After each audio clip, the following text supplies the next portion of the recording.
The fourth attempt to bring Hellboy to the big screen seems to be dead on arrival. But does the movie actually deserve that? Let's talk about it.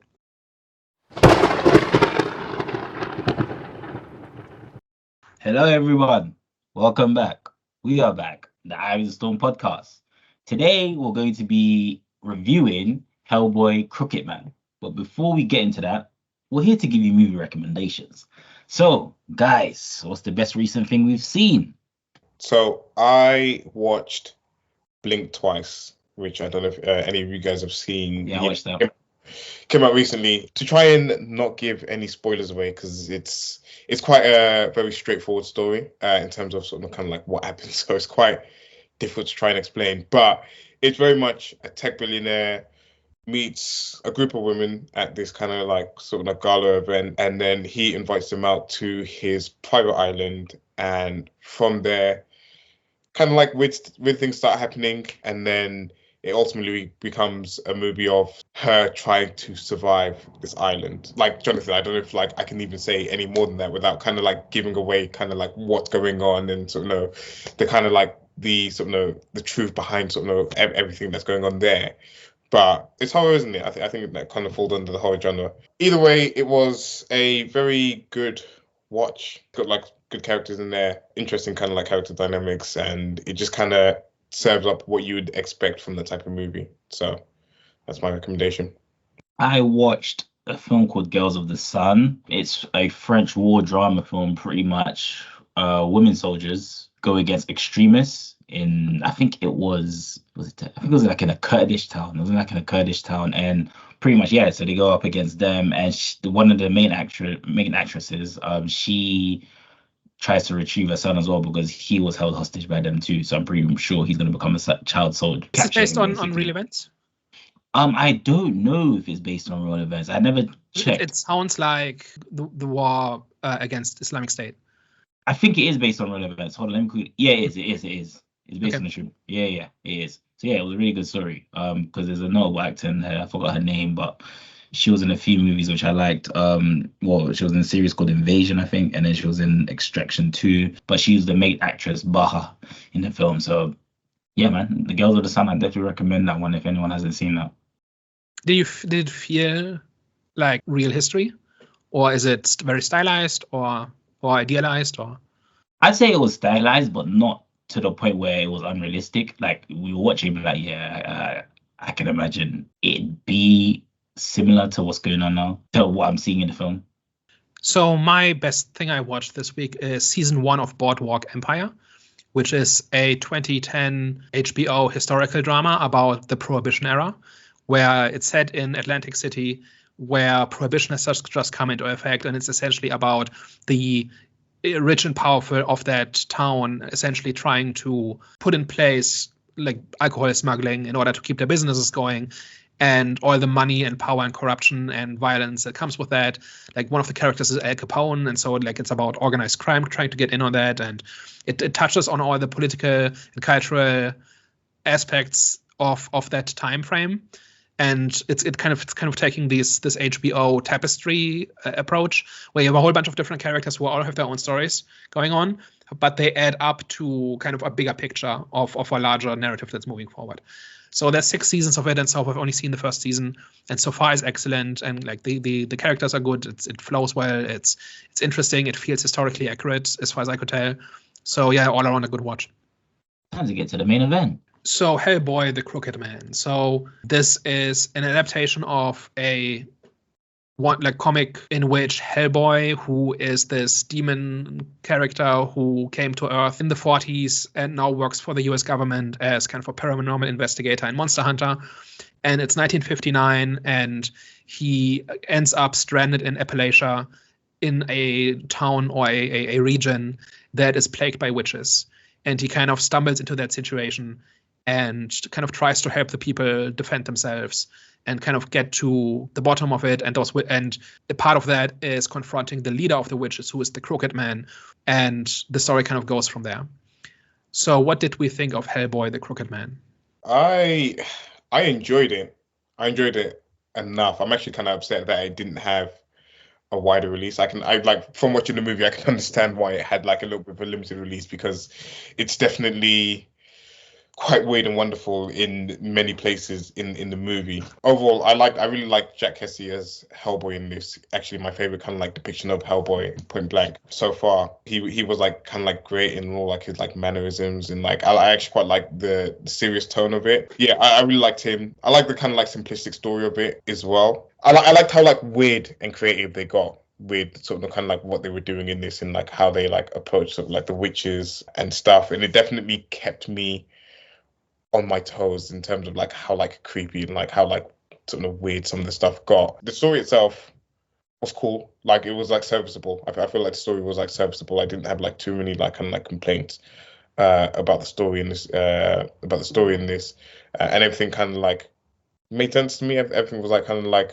okay, kind of followed along well. One of the complaints I have is that I kind of wish it just had a bigger budget, because I feel like this could have been something really good if it had like a bigger budget and it had like more kind of like money pushed behind it. But I think for what we got, for like the low budget movie that we got, I feel like it was like they made the most of sort of what they had.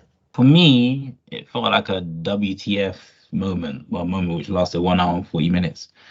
I felt kind of discombobulated watching this movie, and strange enough, you would associate that word with like a negative connotation, but I don't mean that in a bad way whatsoever. Like it felt refreshing watching it, because it felt like how they said, a more serious tone Hellboy, and I enjoy serious tone movies. Like with like when Hellboy was first introduced to me, I thought it was gonna be like a serious film, like similar to like Ghost Rider, right?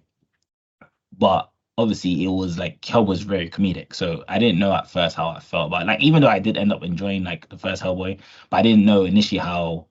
My initial reaction, I didn't know how I was gonna feel about it, because I said, I don't know why. Like serious characters like Hellboy, like this guy's pretty much looks like the Freddy Neville's. But serious characters, I always feel like I don't like them to be tampered with a bit of comedy, right? But it ended up like the first Hellboy, I enjoyed it. This one, I enjoyed the serious tone to it. Like it was very like Harvey says as well. Like I enjoyed the actor who played this character. Like he did an amazing job. I just felt very kind of like. Firstly, it looked like it felt like a Tubi film mixed with Lionsgate. I don't know if anyone knows what Tubi is, but it's a streaming service. And if you know what Tubi movies are known for, then you'll know that they're like known for like low budget. Like not all of their movies are bad, but a majority of them are questionable.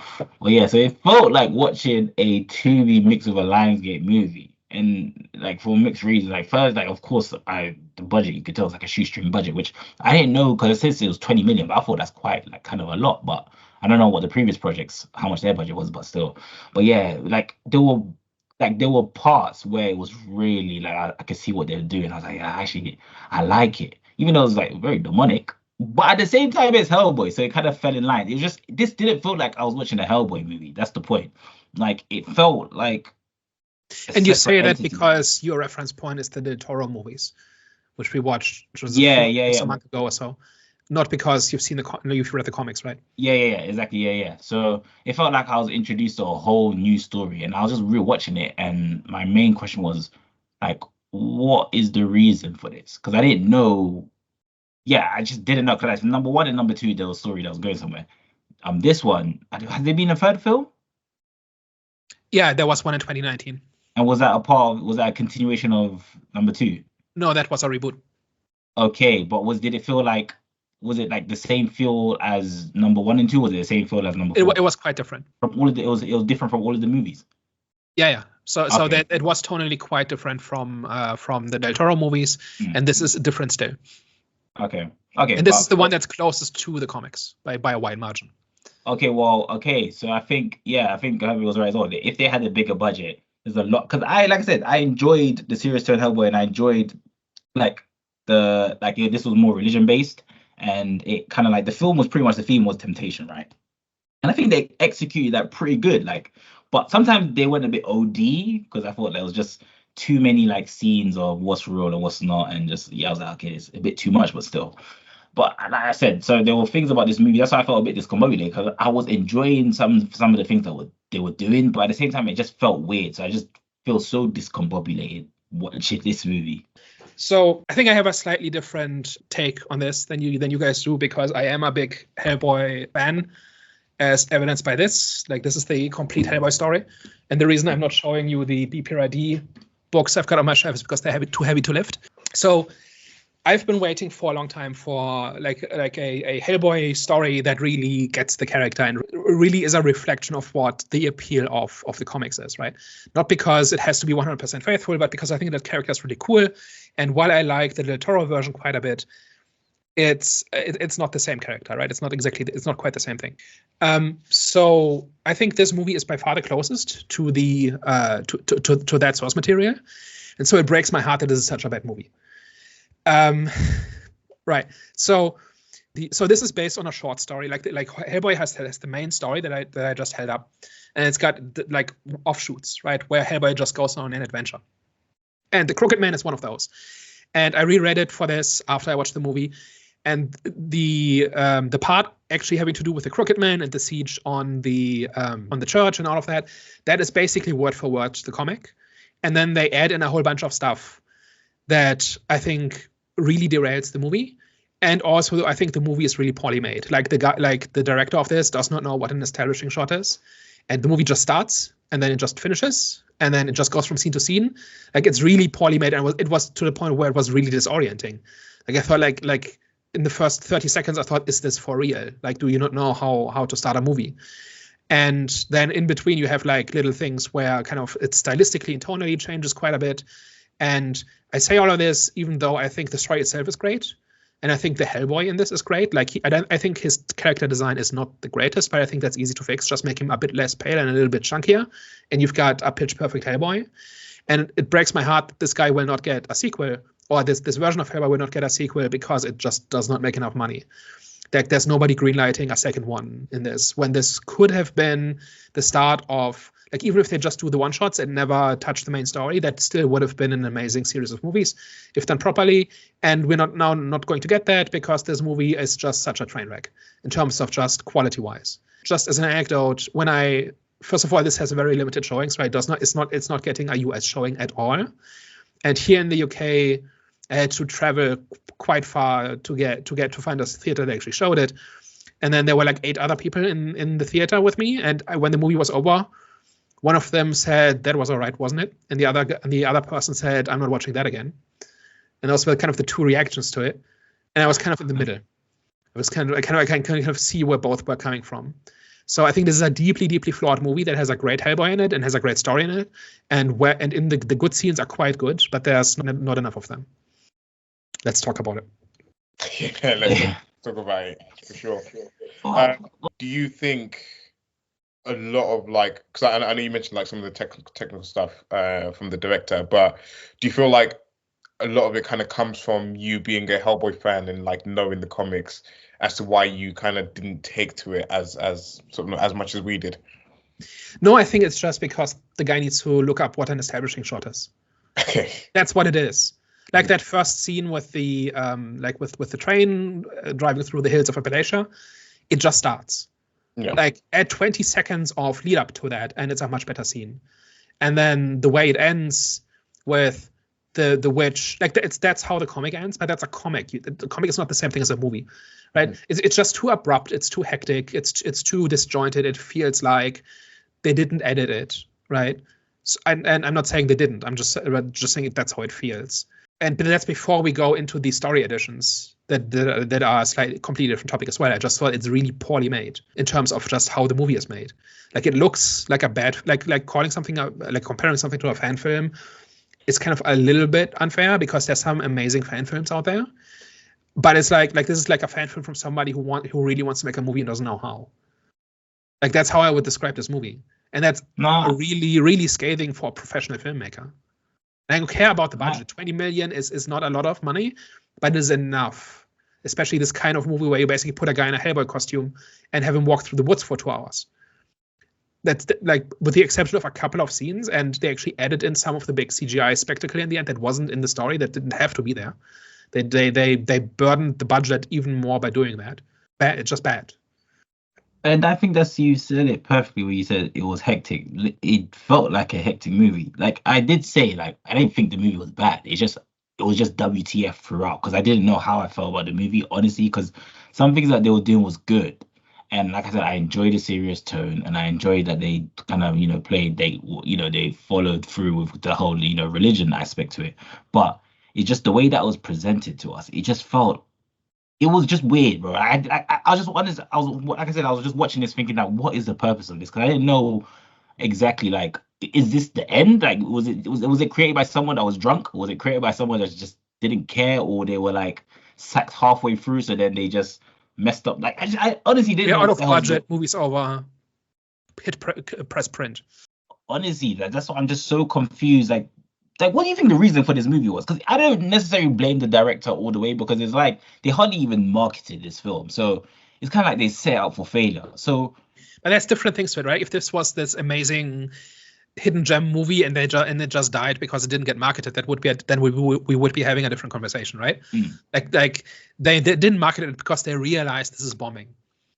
But what did they use to determine that? Are they using just trade? Like, I'm not trying to get into the specific of things. Well, I mean, like movie studios kind of look at what they have and they look at test audiences and they kind of see, okay, how far do we estimate this goes? And I think audience reactions are negative, are sufficiently negative that I think they just said just sell it to a streamer on a discount, recoup as much money as we can, but it's a loss.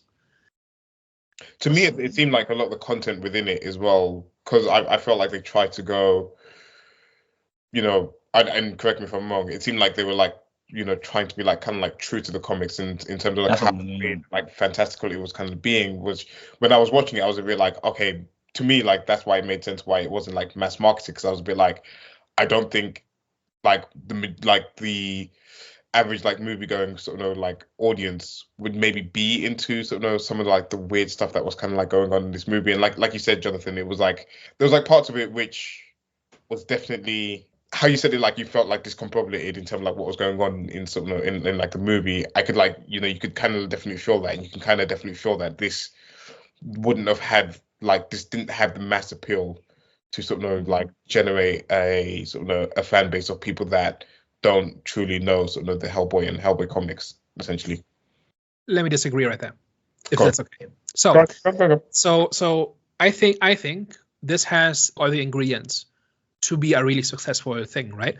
So one of the things that's in recent years that's been consistently making money is low budget horror, right? You make a movie for 8 to 10 million, and you make 20 or 25, and then you sell it to streamers. And that's a tidy profit. You do that a couple of times a year, right? That's a winning business model, right? This movie has more CGI in it, like specifically like the Hellboy character, right? Requires a larger budget and more production costs and that sort of thing. And the budget at 20 million is a little bit higher. So just using the really rough rule of thumb, you need to make 50 million for this to break even, which is more than these movies make. But it feels a lot like a low budget horror movie. Right, witchcraft in Appalachia is a very recognizable theme. It looks like actually one of the reactions the movie got when the first trailer came out, aside from being a really poor trailer, was that it looks like any other horror, like low budget horror movie about witches. And I think they should have leaned into that, saying it's that kind of movie, but also it's got Hellboy in it. Would that be a good decision though? Because Hellboy started off with a high budget. The first 3 movies, I'm guessing the budget was very high. Yeah, so but those were made 20 years ago, and those were different movies and different stories. But what I'm getting at is the movie, the story itself is really approachable. The audience knows Appalachia. The audience knows Christian folklore or mythology. The audience knows witch lore. And all you need to do is add in Hellboy. And Hellboy's whole thing is that he doesn't care about being special, right? Like, we get 2 lines in this movie that are straight out of the comic, which is, I met the devil and he doesn't look like you. And the other thing is a thing about Hellboy was found in a church in the 40s. And that's kind of what we get in terms of background. And that's all you need. You do not need to know anything else about him. This is not like the first Del Toro movie where we spend a lot of time about the Nazi occult ritual hiring Rasputin to open a portal to the chaos dimensions to waking up in Elagod. Like, none of that is here, and none of that is required for the story. Hellboy is just a guy, and he stumbles into this adventure. That's all you need to know. And then if this movie had worked, the next movie could have built on his background a little bit. But his whole character is that he doesn't care, and it's not important to who he is, like his origins. And at least not this. Like, there are some lines about how he's got this destiny that hasn't caught up with him yet, and he's kind of been in denial about it and all of that.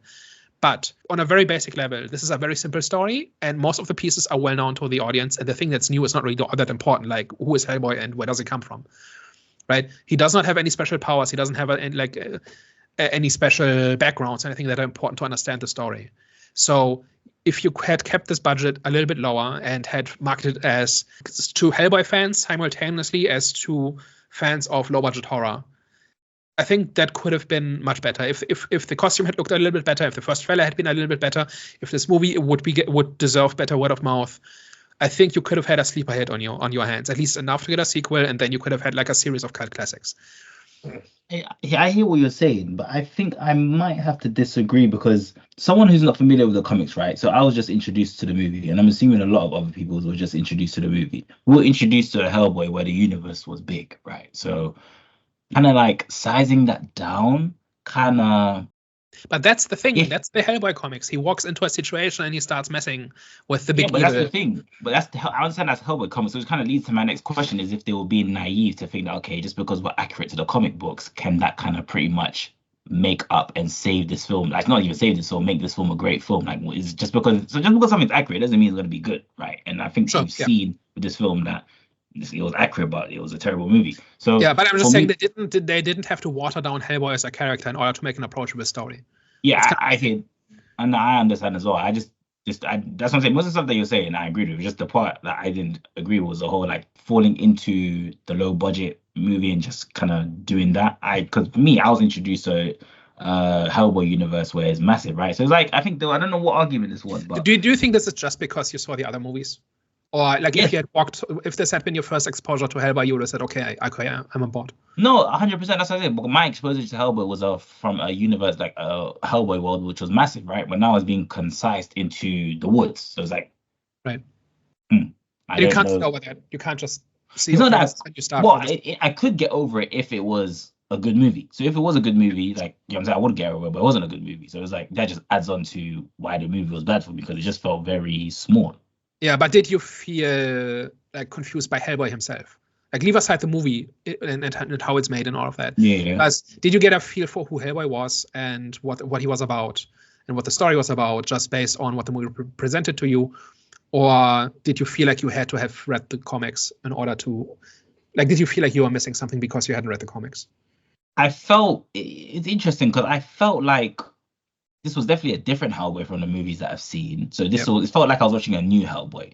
In terms of his story, it was a bit confusing. Wait, does Hellboy have Hellboy had a mum in this, right?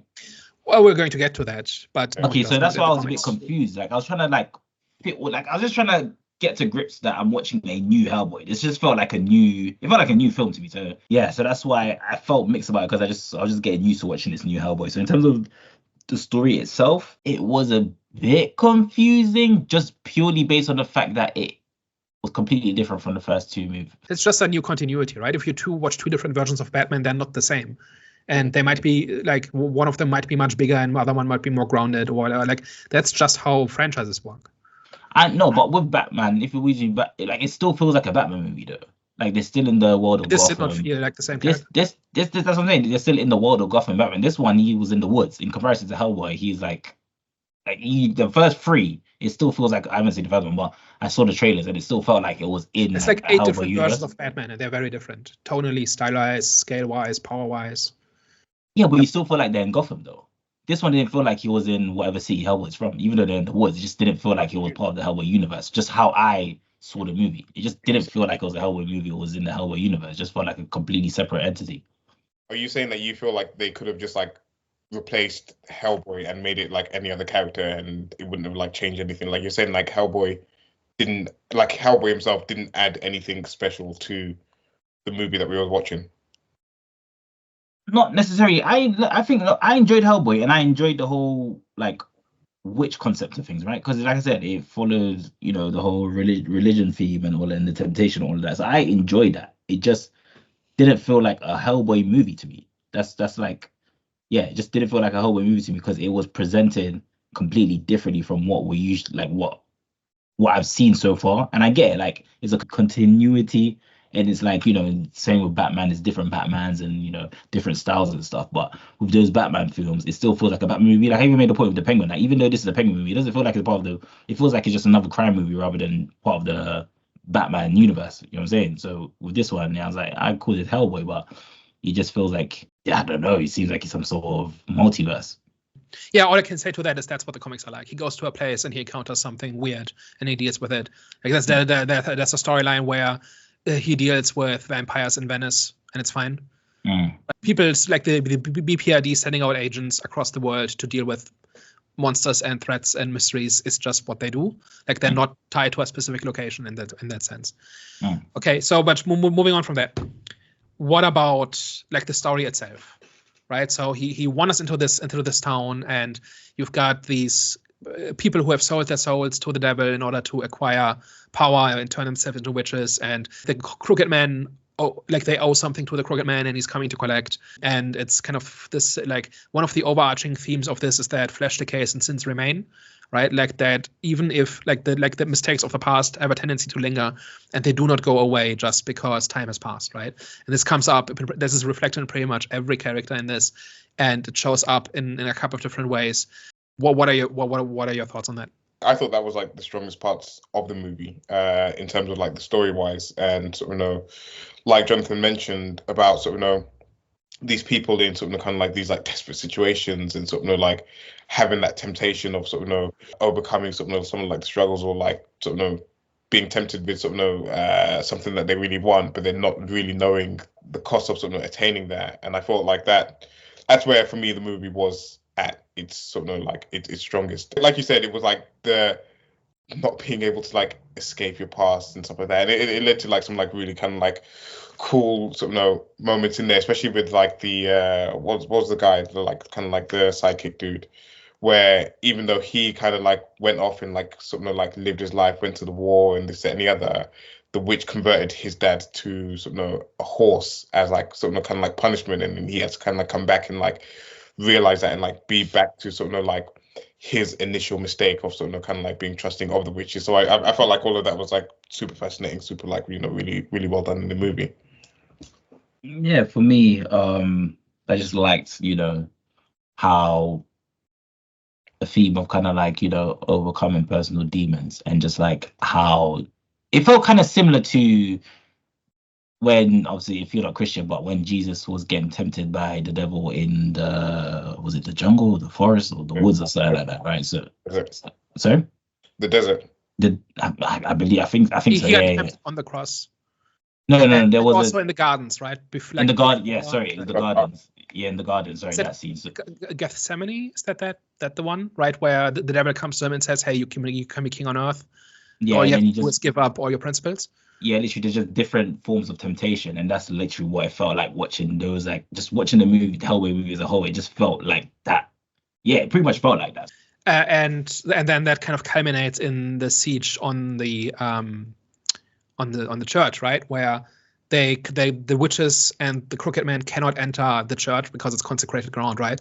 But then they try to kind of worm their way in anyway by promising the priest all sorts of things he might like, and then he keeps turning them down, and it's causing him anguish because on some level these are things he wants, but he's principled enough to turn them down and realize that these are tainted gifts, and they will not actually be what they're promised, right? And so he says, so I've earned my years, and I've earned all my ailments, and I'm content with that, right? And so he's probably one of the noblest characters in that story, right? Because it would be very easy for him to give into that, right?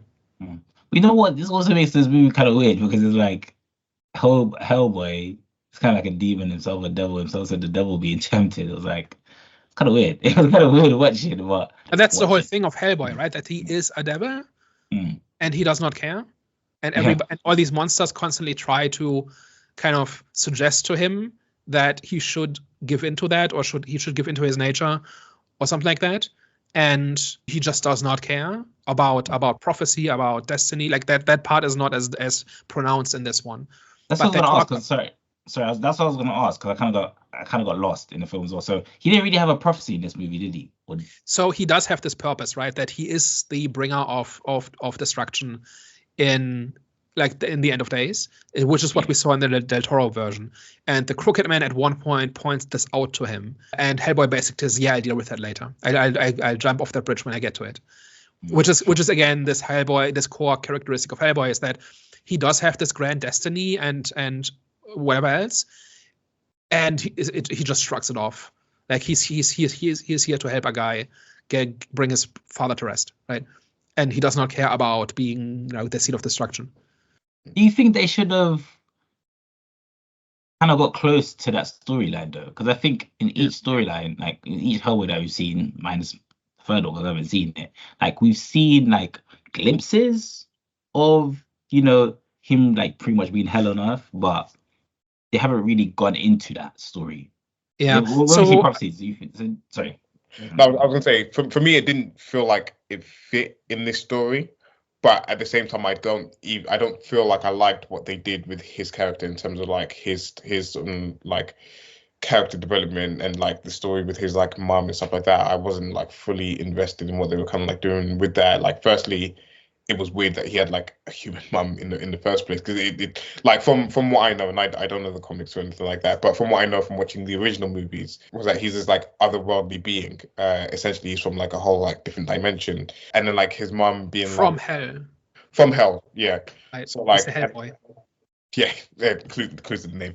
And then just to have like his mum in this like kind of like weird place and like being like set on fire, like all of that is kind of like part of where the story was like kind of like losing me. But at the same time, like him with like how grounded this was and like it being kind of like related to like this small town and this and the other, I don't think it completely would have fit for him to have been this world destroyer and him fulfilling some type of like prophecy in this particular movie. But I do feel like they could have built towards that if this had done well enough to sort of kind of like warrant second, third movies. I felt like they could have like maybe built towards that, because the direction they went with this one in terms of like making it a little bit more smaller and more grounded and more focused, I actually quite enjoyed, despite them like kind of like taking a misstep in terms of like his character, like his vested like interest in sort of kind of like what was going on in this particular small town.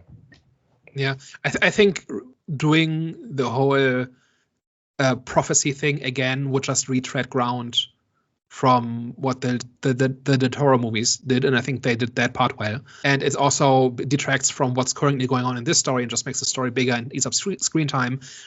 And also, it is acknowledged, right? He so it's basically kind of either foreshadowing it, or you could call it an Easter egg or something, where if there are sequels to this, then they can go into it, and then in retrospect, that comment from Hellboy about, yeah, I know I'm special, I deal with that when I get to it. Like, that might have then additional meaning, but if you don't have that background, then it doesn't hold up the story, right? So I think that decision by itself was the right one. The thing about the mother is one thing I want to get at, which is that is not in the comics, or not in that comic. And this is not the comic origin of where Hellboy comes from. I think it does tie into the theme, where he is basically the sin that remains, right? Like that his mother made a deal with the devil and he's the product of it, and he's still around even if he never knew her and even he had no choice in it. And so there's evil in the world in some way because of what his mother did, and there's nothing he can do about it. And that is consistent with the idea of sin remains. I do think that there are if you've read the comic, there are a couple of key additions that eat up a lot of screen time in this, and that I think are just the worst part, and not just from a storytelling standpoint and from a runtime real estate standpoint, but also just in terms of movie making. So one of them is the whole thing about Hellboy's mother, right? Where the Crooked Man confronts him with this thing he's been running away from that introduces something new that I don't think does very much. I don't think it takes him to an interesting character place, and I don't think it furthers the story along. I think there could have been just some kind of temptation or doubt or something that the Crooked Man could have tapped into and messed with Hellboy. They didn't have to invent this, especially since so much of the runtime is actually devoted to that. Other things they invented was everything about Bobby Joe. She's a new character, which could be okay. It's just I don't think she does anything interesting. And maybe that character could become more interesting in later movies, but she has this flashback and this fear about this memory centered on her memory of losing her father as a young child, right? Mm-hmm. Did that make any sense to you? None at all. And then I think it was like her mother being like dragged away as well at the same time. It was like a father dying, yeah, or something like that. I think that was just their grieving and somebody removes them so that, Yeah. Okay, yeah. So like in terms of like where it was placed in the movie, like it made sense because I think the witch said something about like, to like make the incantations like stronger, you have to like kind of like tap into your like your sadness and stuff like that. But Hmm. in terms of like its like context for the character itself, it didn't really make sense. It didn't kind of like add anything to like what we knew about her, or like sort of it didn't like give us a new kind of like perspective on the character at all. So when I saw it, it was a bit confusing. I didn't understand why that was the choice that they'd kind of gone for when they Yeah. hadn't set up anything like that about her character up until that point, unless I missed anything on that. I don't think you did. I don't think it makes any kind of sense. And so I don't think it takes her to an interesting place, and I don't think it tells us anything interesting about her, other than just she has some kind of grief or regret that the crooked man can tap into, or like the witches can tap into. But like none of it makes any kind of sense. So what it seems to be is that her father died from some illness when she was very young, so 20 years ago, right? When she's in her late 20s now, she was 7 or 8 when it happened 20 years ago. Just who exactly is traumatized by that to the point where they carry that with them 20 years later? Like, I know, yes, I understand grief, but like this is the kind of thing that you get over eventually, right? Like even if it happens like in a tragic circumstances or something, but all that it seems to be is that the father died from some illness, and she seems to still carry that with her 20 years later, and it's not clear why that is a sin. First of all, the theme here is that sin remains, right? So why is this a sin, and why did it remain? And also, why did she pray in German? I didn't realize she played in German. Yeah, she prayed in German, and I looked it up, and that's because the actress speaks German. Like I looked up her biography. Just I wanted to know, like, did they come from the actress? Did it come from the director? Like, why? Because it makes seem to make no sense. And the prayer is something about I've forgotten the details now, but like dream until morning comes or something like that. So just try to push through the darkness is the gist of what she's saying, and it seems to be some kind of prayer. It doesn't seem to be a Christian prayer. It seems to be some kind of affirmation that she just says. It's not clear why she's saying it in German. And it kind of, first of all, I appreciated that it was real German, because almost no German spoken in American movies is real German. It's almost all gibberish. So that's small number of points. But like it just introduced more questions, right? Like why? Like especially the historical context. Like they try a little bit to make it matter that it's the 50s and she's Asian, right? But it matters in exactly one line. And after that, it doesn't. And then they introduce the fact that she prays in German. Why? So all of that could have interesting answers, or it doesn't have to be the most profound thing. But there's nothing there at all. So it's just question marks, and it doesn't seem to add up to anything. It doesn't even suggest anything. Like to me, the pieces are completely at odds with another and just don't add up to anything. I think her entire character is like that as well. I don't think there was really much about her character which made sense. Even the whole like relationship dynamic between like her and Hellboy kind of came out of left field for me. It didn't seem like that was like being set up as like, them having some type of like connection at all in this movie. So I feel like they could have just kept her simple in terms of like her sort of being a researcher that's gone into the field and has like a vested interest in sort of like these like witches for whatever reason. And again, it could be like to do with like sort of some type of temptation or like something that like happened in her past. And then you kind of saw that I don't know whether it was like that she gave in that she was like kind of like seeing the Reverend at the end because like she kind of like given in or whatever. But I feel like they could have just like kept her story a little bit more focused on that as opposed to sort of, I don't know, what like trying to add all these like different aspects which didn't really like mean anything. Like they could have added like more stuff or like contextualized it a lot better to kind of like fit within her story of like exploring and having like a bit of a deeper understanding of like witches and incantations and stuff like that. Yeah, I'm totally on board with a character who has all sorts of academic knowledge, and then wants to get hands-on experience and gets into trouble because of that. Mm-hmm. It's just that this character does not go anywhere interesting because of that, and also, and she also does it in the most basic and weird way, right? She just asks Cora how magic works, mm-hmm. right? Not like just like fundamentally, like how does it work? And she has to be told the most basic things about it. But she's been studying this all her life, apparently. And it's not even about, it's not just like it's in the books, like it actually you like a piece of your soul goes missing when you use magic, something that doesn't come through academic study. But she just outright does not know what magic is and how it works.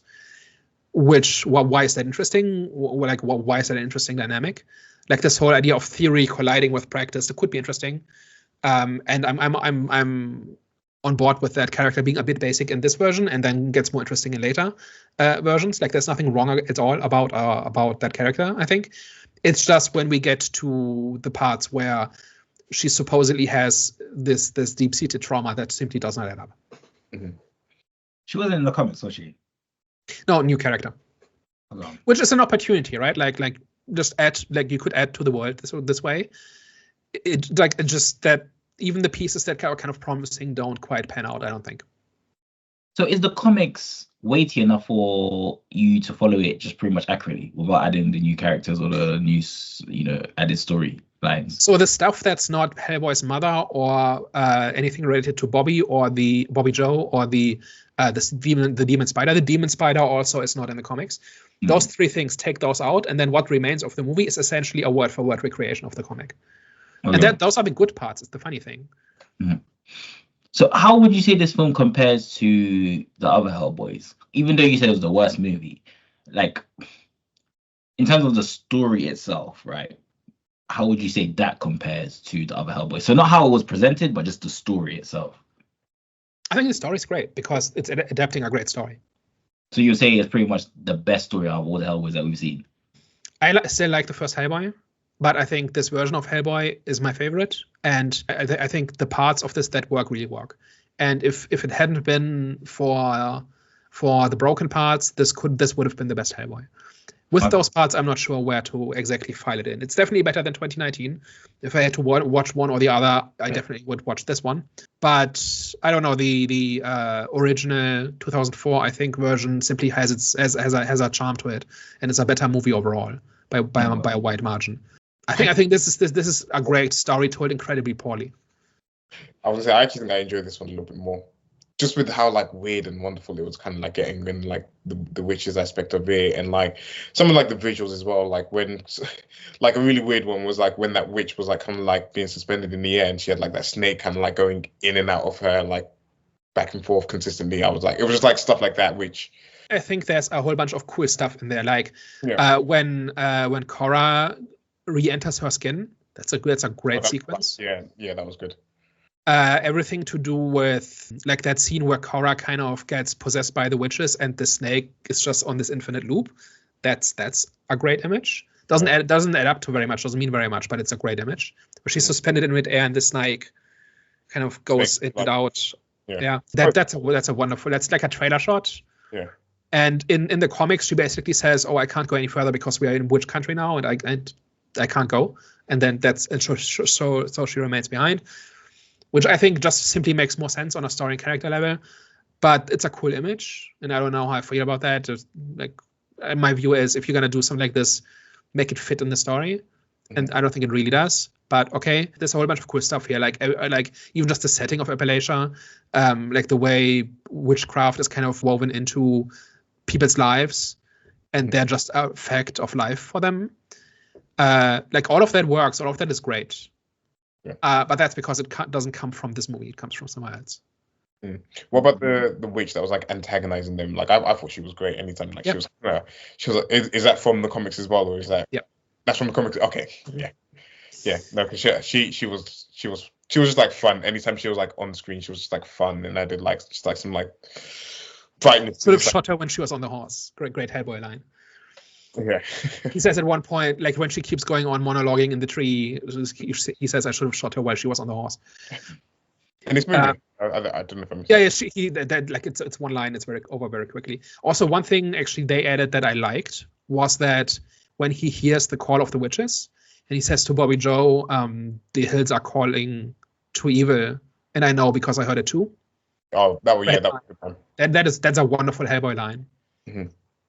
Yeah, I like that. Like that he hears the call to evil and he knows what it means, but it bounces off him because he's never going to act on it. Also great, and that is something new they added, and I think that really works. I think that almost makes the inclusion of the demon spider worth it, Because like in the comics, there's just reports of witches and Hellboy gets sent to investigate, and that's it. And that's why he's there. And that's why he's talking to people. And here, adding in the whole thing about the demon spider and the train crash and just wandering into people's lives and starting to mess with them does not really work, I don't think. And they kind of have to add additional hoops to jump through just because they created this hook, which adds nothing. Just have him walk into town and say, I hear there's witches around, let me help. That's all you need. That's the start of the story. But for some reason, I didn't think that it was good enough. Also, that whatever woman that he was on the train with should have died. She probably should not have survived. Yeah, most likely. But she came out without a scratch. I was like, okay. There was a scratch. Yeah. Was there anything in the film that surprised you guys? So it could be something which you didn't think they do in like the whole Hellboy franchise. So it could be like a positive thing, or it could be something that kind of pretty much. There was nothing where I said, "Oh, I didn't think you could take a Hellboy movie there." Like that's because it's that close, and the stuff where that, like I said earlier, that they add to it are the weakest parts that don't quite work and muddle up the themes and all of that. Also, this theme of this theme of sin remains is kind of implied but not outright stated in the original, and so making that a little bit more explicit I think works, but I don't think that quite qualifies as what you're talking about. So I don't think there were any big surprises. I just appreciate a bunch of the visuals, and it's more about I'm glad they didn't water it down. Like, so for instance, Cora re-entering her skin. Like the movie really rejoices in making that visceral and hearing the bones crack and stuff like that, right? So I'm glad that like they kept stuff like that in there and also really like amplified it. I think I'm not sure what this movie is rated, but the fact that it's not as plastic as the Del Toro version, and this is just much grittier and down to earth, I think really enhances the movie. And I think the idea of doing that story on a lower budget just to kind of build up the goodwill for a bigger franchise, I think was the right choice, and they just fumbled the ball entirely. Pick the wrong director, would you say? Yeah, I don't think the director has done anything great. Like a bunch of stuff that you would kind of associate with movies of this quality. Like it's just such a shame. For me, the number one takeaway is that I cannot recommend this movie because the flawed pieces are too big and too flawed. And it means we won't get another take at this for 10 years, right? There's no way that in 3, 4, 5 years somebody says, okay, let's try again. Because you don't think that this is the end? So you think that? Well, there's no way there's a sequel. Like this flop is so complete. Like at the time of recording, it's made not just under $900,000 on a $20 million budget. That's after the initial week. It's not getting a US release unless this becomes a cult classic in like pay-per-view streaming, whatever it's called. Like this is dead on arrival, and this is just damage mitigation. Like this is not a cult classic. This is not good enough, and it's not bad enough to be a cult classic. Yeah.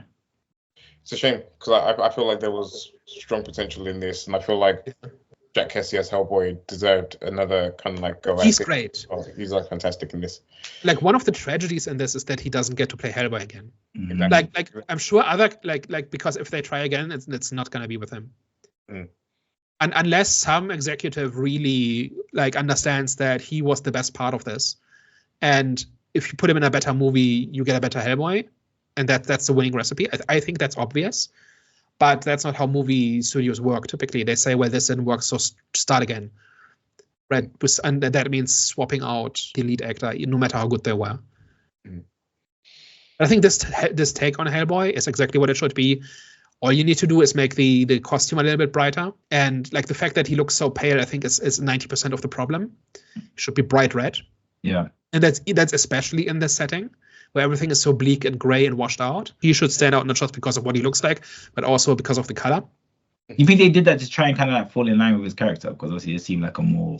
But in the comics, it's exactly like that. Like he's bright red.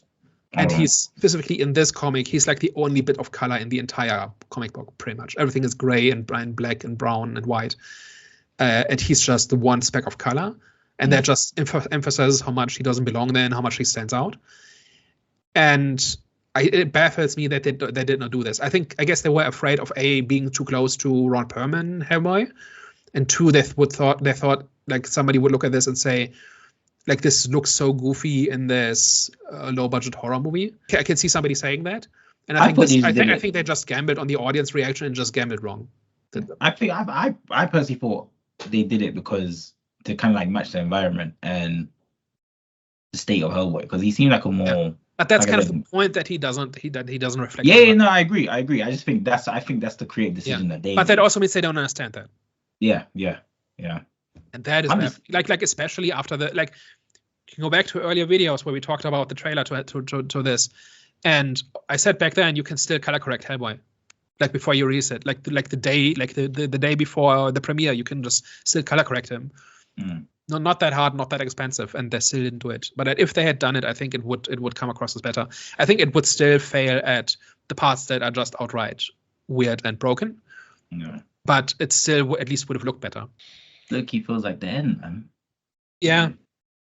Yeah, it's a little bit frustrating, right? Because this is one of those franchises. Like, if you can imagine a world in which this does well, right? Let's say it makes 40 million, and then it attracts a following on streaming, and it keeps making money over time.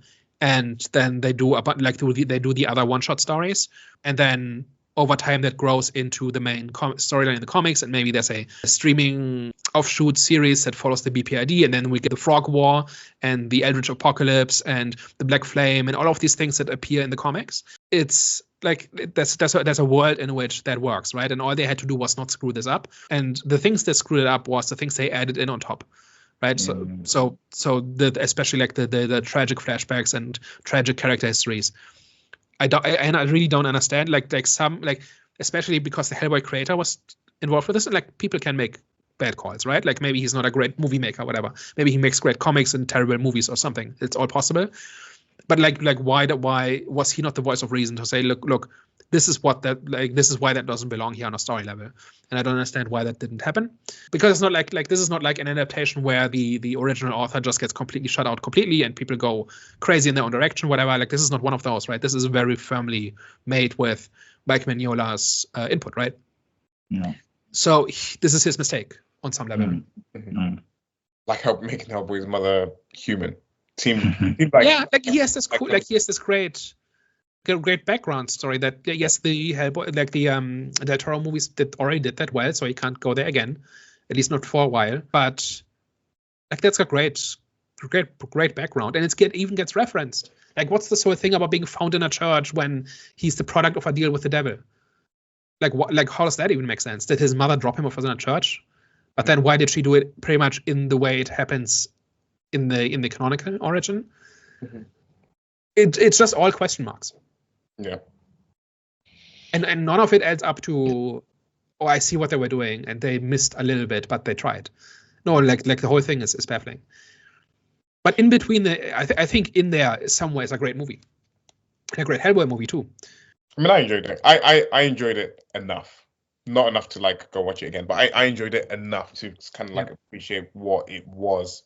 But I can definitely understand the frustrations of loving something so much and like wanting it to be a success and wanting it to kind of like explode and everyone else love it, and then just kind of seeing the flaws behind it, and like, again, like, see, especially when you're saying it's like stuff that they've added in, where it's like, if you just kind of like just make a faithful adaptation, as we've seen with things like The Last of Us and stuff like that, is that it just works, and you don't need to sort of add the different like flavors towards it, because it's already worked initially, and you just need to just create a faithful enough adaptation. If you're going to add stuff to it, make it make sense, and make it make sense in the world that you're sort of like that sort of already exists. And I'm totally on board with an adaptation making changes, but if every change you make makes it worse, then I have some questions. And these are not small things, right? Like the entire, like I've never walked out of a movie, but I was this close to walking out of this one, and I didn't because we were going to talk about it. But like the whole last 20 minutes is just like this trippy vision quest between Hellboy and Bobby Joe. And I don't think it makes any sense. I don't think it really says anything. I don't think it makes the story better. Like, this whole thing is about people owning up to their past mistakes, right? And what do their visions have to do with it? Like, I like this whole idea that the witches kind of poke into your soul and they find your sins and they find your regrets, and that's how they get you. That's cool. But that's not what they're doing there. right? They're just adding some weird quasi dream sequences that are just weird. Not in a good way, not in a artsy way, just in a way of like, what does this mean? Like, I'm not even sure this means anything. But I feel your frustrations, Daniel. I feel it. Yeah. I feel it. So I'm guessing it's time for last thoughts. Or is there anything else anyone wants to bring up? Oh, last thoughts and ratings. A movie that I enjoyed, had potential to be a lot better if it had a bigger budget and maybe could have like tidied up a few things around something like the script and stuff. But overall, I enjoyed it enough. I think I'll keep it simple. Like I'll give it like I'll give it a 6 out of 10. Like I didn't hate it. I enjoyed it more than I didn't enjoy it. And it had like enough like cool visuals in there for me, and it creeped me out enough in there as well. And definitely made me want to go and read the Bible after watching that. So it did its job on that part. So I enjoyed it enough. For me, Hellboy as a franchise, it's always been a cool franchise to me. It hasn't been like one of the best franchises for me, but it's been a cool franchise. Like it's been like popcorn movies for me where I've had a good time. This was a movie which I found very confusing because I didn't know how to kind of like explain my experience with it. It's like I appreciated and I enjoyed that they took risks from someone that hasn't read the comic books. So I enjoyed that they took, I see it as risk because obviously, you know, the Hellboy that I was introduced to was pretty much different from this. So I enjoyed that they went serious tone with it and they did the whole like religious theme.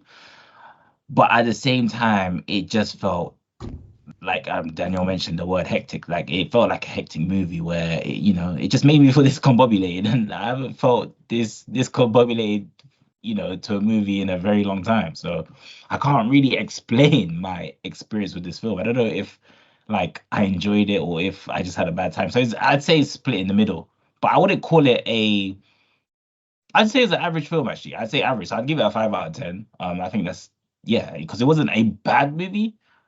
It wasn't good. I'd say 5 out of 10. Average experience. Confusing experience, but average experience. One more thing, because you mentioned hectic. What I hated what they did was that whole like shaky cam stuff that they were doing when they were on the train and when they were on the helicopter. It was just, it just like grinded my gears when I was like watching it in the cinema. I was like, what the hell is this? Like, That's literally, this movie is a WTF. It felt like a WTF 1 hour 40-minute moment. Daniel. So to sum up, there are large chunks of this movie I really liked. I liked the version of Hellboy. I like the stuff that's the actual story. I think is great. And I personally like I've been going back and forth over this for days whether or not to actually recommend this movie or whether this has actually rewatch value. And for me, I don't think it does. And the main thing is that not only do the bad parts take up too much time, they are also the ending. And if you just skip those or cut those out, then you have an incomplete movie that simply does not have a conclusion, really. And so I think like this is just a really good idea that had so much potential, but potential is cheap. What counts in the end is the quality of the final product, and the final product is no good. I think it's really poorly made from a like large chunk, like not all of it, but large chunks of it, especially the beginning and the end, looks amateurish. And then in between, there's some stuff where I said, okay, this is not a good shot. That's not how you should do that shot. You could have done this so much better. But then there's other stuff that's really cool. Like everything to do with the siege and the church, I think is wonderful, pretty much. A lot of the stuff having to do with Hellboy and Tom interacting, also great. The design of everything, the Crooked Man himself was great. We didn't really talk much about him, but I think he's a great character. So this is like a 5 out of 9 for me, mostly because I think the flaws it's like if there's a hair in your soup, at some point it's a ruined soup, no matter how good the other parts are, right? So and this one has just a giant witch ball in the soup, and that's kind of what it comes down to. So I think this is a ruined movie, and I want somebody to try again, and I'm hoping for some kind of miracle where they just make a sequel anyway. Maybe they've already planned one, maybe they're already in production, whatever. I don't think that's going to happen. But just this version of Hellboy in a better movie could be something great. And I hope we get that, but I'm not holding my breath. Well, guys, I hope you've enjoyed today's discussion. Have they? Yes, let us know your thoughts down below. Was this your favorite iteration of Hellboy in film adaptation, or was this one big miss for you as well? Let us know your thoughts down below, and of course, don't forget to like, share, and subscribe. Hi guys, thank you very much for tuning into this week's discussion. We will see you next week. Au revoir. Ciao. Bye bye.